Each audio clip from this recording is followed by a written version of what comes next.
First of all, to point out my brand new poster I got down in New Orleans when I was just there on a vacation. My new Iron Man comics poster. I absolutely love it. That's part of the reason why this video is being so late and uploaded. I usually am on top of my reviews, especially when it comes to an MCU film. But I was down in New Orleans on vacation, hence why I'm wearing my Pelicans hat. Show what a new poster I found in an antique store down there that I absolutely loved. Had to get it, of course, Iron Man, which is very fitting for this movie too, because the Rambeau family, Monica Rambeau and her mom, are from Louisiana in the film, and I thought this was just perfect and fitting for this video. Eat him! Get him! No! You're supposed to eat the camera. Come on, I know you can do it. You're an alien in there. You're the weirdest thing I've ever met. You're an alien. You little monster! What did you think about this movie? What is your favorite MCU film? I would love to hear your thoughts and your comments about this movie down below. Also, while you're down there, don't forget to click that like button and subscribe to my channel for more content. Don't forget to check out my top 10 MCU ranking film discussion video with my special guest from YK Reviews. You can check out that conversation right here. Today, we're talking about the 2023 sequel in the MCU film, Captain Marvel in the Marvels. Carol Danvers, aka Captain Marvel, has finally destroyed the supreme intelligence of the Kree, but unintended consequences seize Carol when she's assigned to fix an anomalous wormhole. Her powers become entangled with Jersey City superfan Superhuman, Kamala Khan aka Ms. Marvel, and Carol's estranged niece, now superpowered S.A.B.E.R astronaut Captain Monica Rambeau.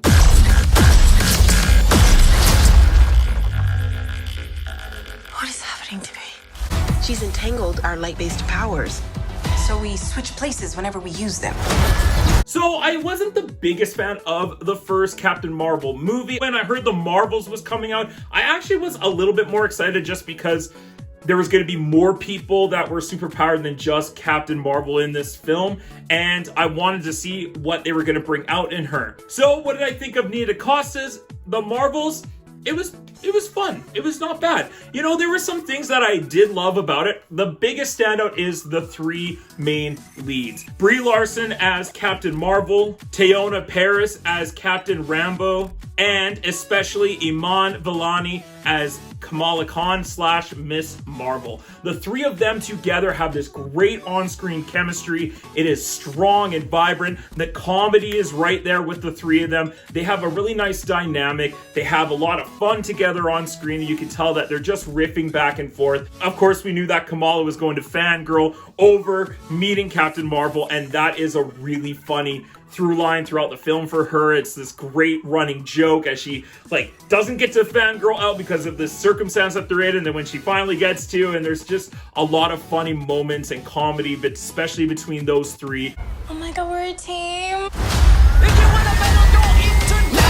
I thought that is the heart and the foundation of this film. If they didn't get that right, this movie really doesn't work. I particularly loved Iman Vellani. I think she is a great Ms. Marvel. I only saw the first 4 episodes of Ms. Marvel. I still need to finish it, but I haven't watched all of the shows, and that's my thing, is that every single one of those TV shows doesn't really do much for me. Even the ones I did see, I was like, we could have gone without them. No. I don't know if I'm necessarily all for tying in the TV shows with the MCU, with maybe the exception of Matt Murdock for Daredevil, because I just love Daredevil. Haha, I told you I love Daredevil, just wanted to prove it. Nerd. This movie is really fun and thrilling and entertaining. It moves at a good pace. It's only an hour and 45 minutes. Thank you, MCU. Thank you for making a movie under 2 hours. Maybe almost a little too fast because there's so much happening in this story, and there's so many things that are converging, and people are switching places with each other, and it's switching up plot lines, and it can kind of get a little bit overwhelming. But in that hour and 45 minutes, it just makes the movie run straight through, and I love the pacing of this film. I thought when it ended, I was like, perfect. There's a mid-credit scene. Ultimately, what they revealed, I geeked out. I was like, oh, yes! Yes! Hallelujah! There's a couple couple of pretty good action scenes. In fact, the fight scene, the hand-to-hand combat fight scene that kind of goes throughout Kamala Khan's house in Jersey City and the first act of the film, I thought was awesome. I loved the switching back and forth and them trying to figure out what's going on. And then the fight scene towards the end when the three of them are finally teaming up against our main villain, who's a lackluster villain. I'll get into that in a minute. The three of them fighting our villain, I thought was a great scene as well. So a lot of this movie is heavy backdrop CGI. I just think they need to tone back on how much they do have. Like, you can have real sets, you guys. Not everything needs to be a green screen or a blue screen. I never know which one they use. Some of the camera work and some of the filmmaking techniques she brought to the table were good. But overall, the story and how it was executed and the confusion that happens in the movie, and I consider myself like a Marvel person, but I've kind of gotten out of it over the last few years, and especially with the TV shows.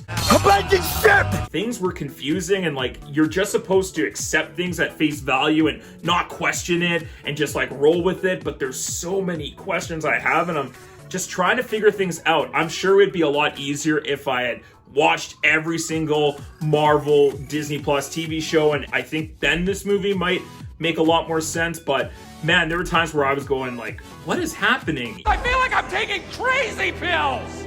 And they try and do a decent enough job to stitch it together in flashbacks and memories throughout this movie to get the audience caught up. But I don't think they really did a good job ultimately in the end, and it was kind of frustrating at times going, so wait, what? How are they this, and whose power is this?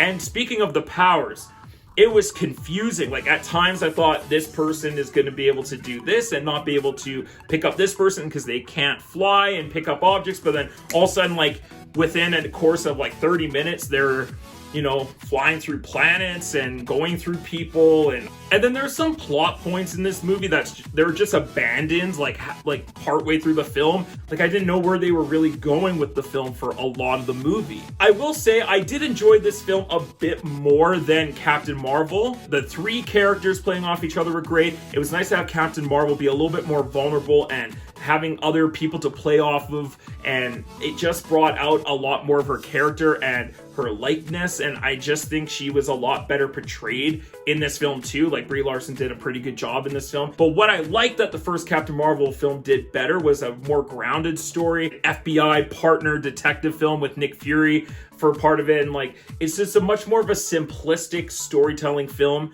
where the storytelling in this movie with the Marvels is complicated, and they try and keep it simple and grounded at times, but they're just never able to hold it down.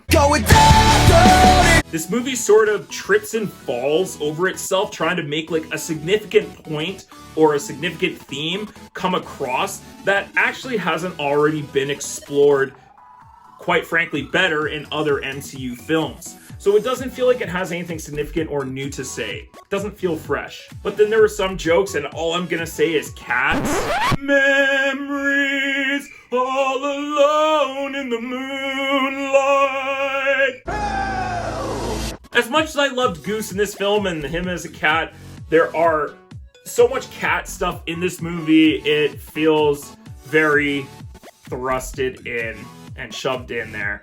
Definitely for little, smaller kids. Did not work, and of course that's just a Marvel movie. Going from plot point to plot point, moment to moment, doesn't quite work. It doesn't quite get the execution right from Nia DaCosta and her team.